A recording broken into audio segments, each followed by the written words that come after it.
So I've got a 5-foot putt, 20 to 25 foot putt here, and just over 30 foot here. Now, one of these distances is not worth practicing. Famously, and the only stat you'll see from putting really, is tour players are 50-50 from 8 foot. Somewhere here. So you're not going to hole half of them. Scratch golfers 50-50 from 6 foot. I'm just inside that. And as maybe you guys watching as a mid-higher handicapper, your 4 foot might be your 50-50. So one thing or two distances that separate the tour guys are inside 8 foot and way back outside 30 foot. So from here, you need to be making more of these in one, because you won't make as many as you think, certainly expect. And from way back here, where about 32 foot, if you like your stats, is a 2-putt for a tour player, you don't want to be 3-putting. This is 3-putt territory.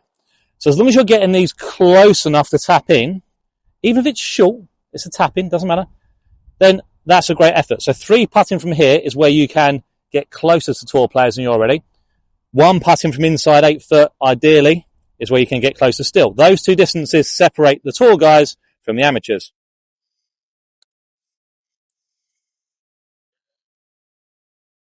So, should be a gimme, close enough to tap in. From this distance in the middle, 15 to 25 foot, the tour players don't hold many of these, but they don't 3-putt it either. And you know what? Neither do amateurs.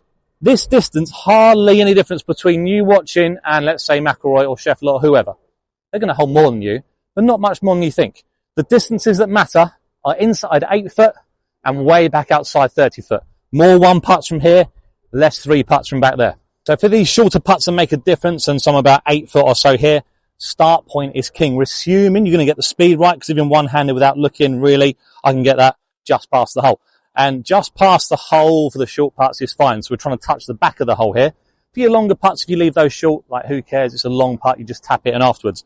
But for the short putts, yes, touch the back of the hole, get it past the hole, not 10 foot past, but give it a chance of going in for the shorter putts. Again, longer putts, doesn't matter too much. When your mate says never up, never in, you leave it an inch short from 30 foot, doesn't matter.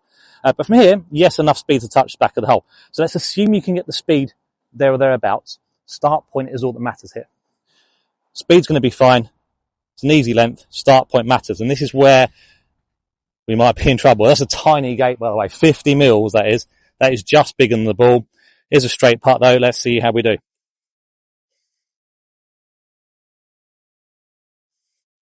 So we're through the gate and sneaked in.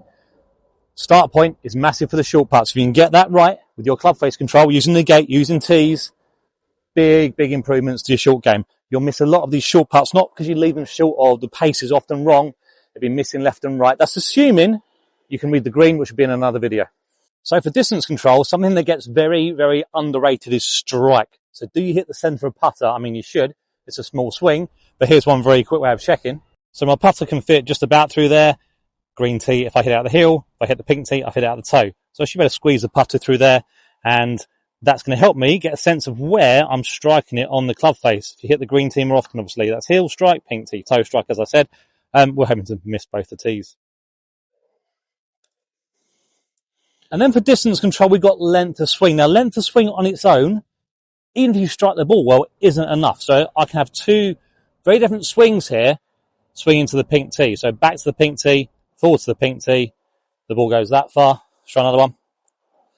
So pink tee to pink tee again. And that's gone, would have gone way past. Tempo is huge. Yes, you're changing length of swing. Tempo doesn't change. So I've got a beat in the background, which is tour tempo. You can just use a metronome, but it's this type of beat. 1 is takeaway, 2 is backswing, 3 is going to be hit.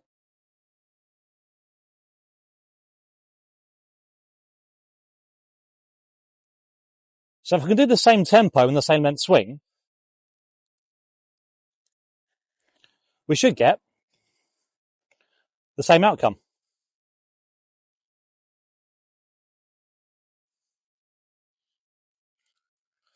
And if I spin the camera around, they might just be out of view. 2 touching each other, 1 very close. So I can go at the same tempo and change the length of swing, and I should get 3 different results. If you're keeping the same swing, we want 3 of the same results. But tempo won't change. That was kind of the pink tees. Let's try green. ball goes a bit further. It's the same tempo, that doesn't change. Use tour tempo, use the metronome. We've got to keep that consistent. Consistent tempo, consistent strike, and you're just changing length of swing. That's what changes the distance.